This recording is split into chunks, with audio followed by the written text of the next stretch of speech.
Olá, sejam muito bem-vindos ao Miracles. Eu sou Vivian Kerlekian Fakuri e hoje a gente vai falar como não desistir mesmo se errar. Então curtam, compartilhem, comentem, se inscrevam no nosso canal e aproveitem para mandar esse vídeo para abençoar a vida de outras pessoas. Quando Jesus estava para ser morto, ele avisou os discípulos o que estava para acontecer. Dá uma olhada no que ele diz em Mateus 16, 21 a 22. Daí em diante, Jesus começou a dizer claramente aos discípulos: eu preciso ir para Jerusalém e ali os líderes judeus, os chefes dos sacerdotes e os mestres da lei farão com que eu sofra muito. Eu serei morto e no terceiro dia serei ressuscitado. Então Pedro o levou para um lado e começou a repreendê-lo dizendo: que Deus não permita, isso nunca vai acontecer com o Senhor. Já em Mateus 26, 33, diz o seguinte: então Pedro disse a Jesus: eu nunca o abandonarei, mesmo que todos o abandonem.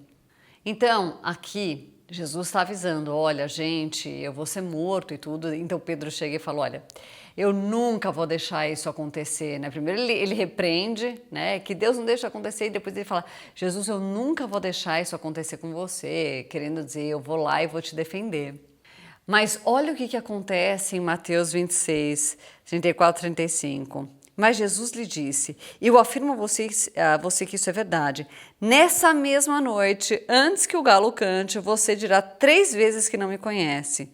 Pedro respondeu: eu nunca vou dizer que não o conheço, mesmo que eu tenha que morrer com o Senhor. E todos os outros discípulos disseram a mesma coisa. Já em Lucas 22, de 54 a 61, diz o seguinte: eles prenderam Jesus e o levaram até a casa do grande sacerdote, e Pedro o seguia de longe.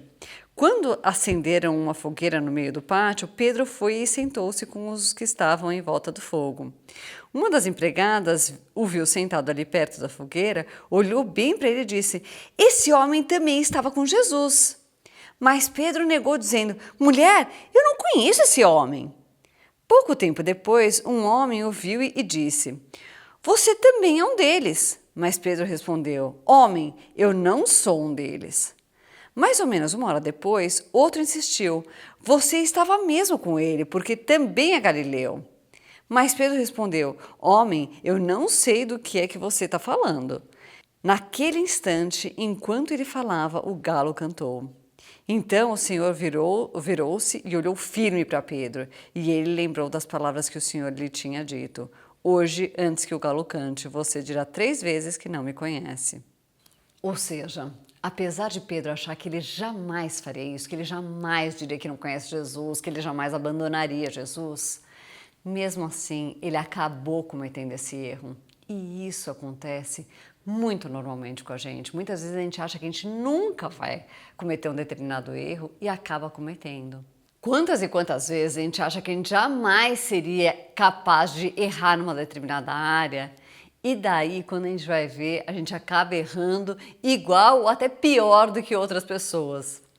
Mas sabe que, apesar do que diz lá em 2 Coríntios 7, 9 e 10, mas agora estou alegre, não porque vocês ficaram tristes, mas porque aquela tristeza fez com que vocês se arrependessem. Aquela tristeza foi usada por Deus e assim nós não causamos nenhum mal a vocês. Pois a tristeza que é usada por Deus produz o arrependimento que leva à salvação. E nisso não há motivo para alguém ficar triste, mas a tristeza desse mundo produzem a morte. Se você se entristece com alguma coisa errada que você fez, essa é a única maneira que Deus quer que você fique triste, é por arrependimento. E se você pedir perdão para Deus, saiba que você está perdoado, está completamente perdoado. Deus esquece completamente o que você fez. Lá em 1 João 1,9 diz: mas se confessarmos os nossos pecados a Deus, Ele cumprirá a sua promessa e fará o que é correto. Ele perdoará os nossos pecados e nos limpará de toda maldade. O que eu acho mais lindo é o que acontece com Pedro, né, no desfecho dessa história, depois de ele ter negado Jesus 3 vezes e o galo cantado, e ele ter percebido então o erro que ele tinha cometido, exatamente como Jesus disse.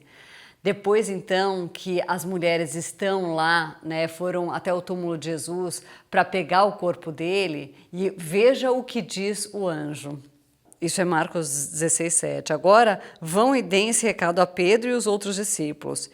Ele vai adiante de vocês para Galiléia, lá vocês vão vê-lo, como ele mesmo disse. É lindo de ver como Deus teve todo o cuidado de dizer para Pedro também, né? Porque provavelmente nessa altura do campeonato, quando Jesus já estava morto, já depois de 3 dias, Pedro estava falando, bom, agora para mim acabou, né? Para mim já era, porque eu neguei Jesus 3 vezes, então o que eu fiz não tem mais perdão. Mas mesmo assim, Deus é cuidadoso e ele mandou o anjo para mandar esse recado para os discípulos e ele falou para Pedro também, para que Pedro se sentisse parte disso, para que Pedro soubesse que ele estava perdoado. E é muito importante você também tomar posse disso e saber que isso é uma verdade na sua vida. Não deixa o diabo ficar te atazanando, te dizendo que para você não tem perdão. Se você cometeu algum pecado, seja lá qual for, mas você se arrependeu e pediu perdão, você está perdoado e você pode levar a tua vida em frente e seguir cada vez mais próximo de Jesus. Bom, hoje eu vou ficar por aqui, então curtam, compartilhem, comentem, se inscrevam no nosso canal e aproveitem para mandar esse vídeo para abençoar a vida de outras pessoas. Fiquem com Deus.